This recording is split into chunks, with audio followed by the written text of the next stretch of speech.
Ano ang sinasabi ng Diyos tungkol sa mga ina?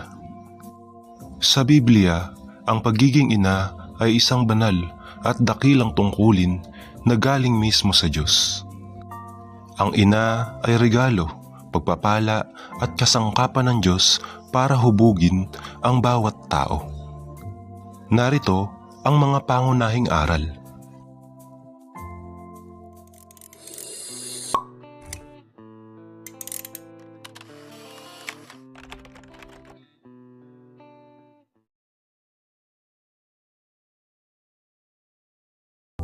Utos ng Diyos, igalang ang iyong ina. Efeso chapter 6 verse 2 to 3. Igalang mo ang iyong ama at ang iyong ina. Ito ang unang utos na may kalakip na pangako, upang ikaw ay maging mapalad at ikaw ay mabuhay ng mahaba sa ibabaw ng lupa. Ito ay utos mismo ng Diyos. Ang paggalang, pagmamahal at pagmamalasakit sa ina ay hindi lang basta magandang ugali. Ito ay utos at may kalakip na pangako ng pagpapala at mahabang buhay. Hindi lang dapat sa araw ng mga ina ito ginagawa, kundi araw-araw. Exodo chapter 20 verse 12. Igalang mo ang iyong ama at ang iyong ina, upang ang iyong mga araw ay tumagal sa lupang ibinibigay sa iyo ng Panginoon mong Diyos. Ang ina, regalo at pagpapala ng Diyos. Awit 127 verse 3. Narito, ang mga anak ay mana mula sa Panginoon, at ang bunga ng bahay bata ay kanyang gantimpala. Ang ina, ang katuwang ng Diyos sa pagbibigay buhay. Ang kanyang pagdadala, pagluwal at pag-aalaga ay banal na gawain. Ang pagmamahal niya ay refleksyon ng pagmamahal ng Diyos sa atin. Kawikaan chapter 31 verse 25 to 28. Ang lakas at ang dangal ang kanyang kasuotan. Siya ay nagsasalita ng may karunungan. Ang kanyang mga anak ay tumatayo at tinatawag siyang mapalad. Pinupuri rin siya ng kanyang asawa. Ito ang larawan ng mabuting ina.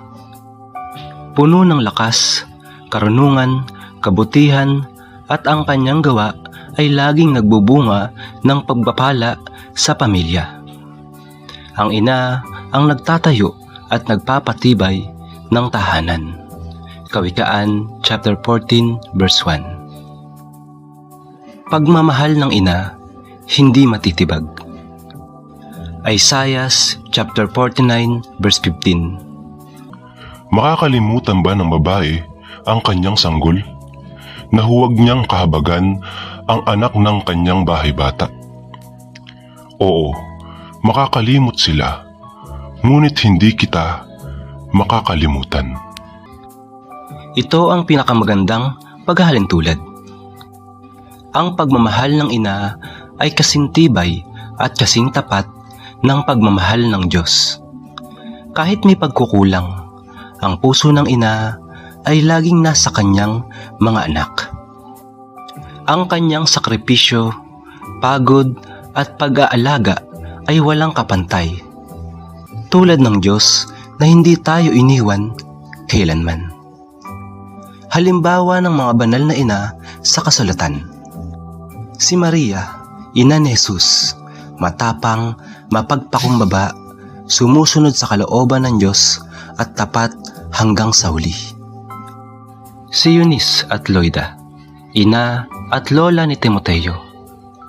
Itinuro nila ang salita ng Diyos nung bata pa siya, kaya naging matapang at tapat na lingkod siya ng Diyos. 2 Timoteo chapter 1 verse 5. Si Ana, nanay ni Samuel, inialay niya ang anak sa Diyos bilang pasasalamat, at naging dakilang propeta si Samuel dahil sa pagtuturo niya. Aral sa atin ngayong Mother's Day. pasalamatan at igalang siya. Habang kapiling pa siya, ang panahon ay maikli. Huwag hintayin huli na ang lahat bago siya mahalin at pahalagahan. Tularan ng kanyang kabutihan.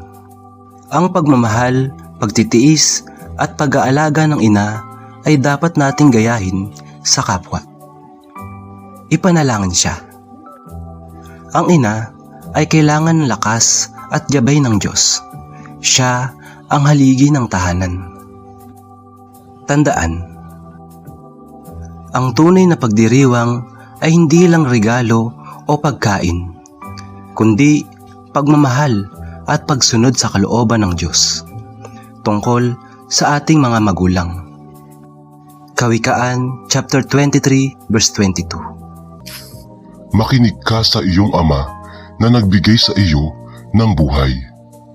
At huwag mong hamakin ang iyong ina kapag siya ay matanda na. Panalangin para sa araw ng mga ina. Panginoon, salamat po sa bawat ina na inyong ginamit upang bigyan kami ng buhay, kalinga at pagmamahal. Pagpalain niyo po sila ng kalakasan, kalusugan at kapayapaan. Gantimpalaan niyo po ang lahat ng kanilang sakripisyo. Turuan niyo po kaming mahalin, igalang at alagaan sila habang kapiling pa namin sila. Sa pangalan ni Jesus, Amen. Ang Mother's Day ay magandang pagkakataon. Pero ayon sa Biblia, araw-araw dapat ay araw ng pagmamahal at paggalang sa ating ina.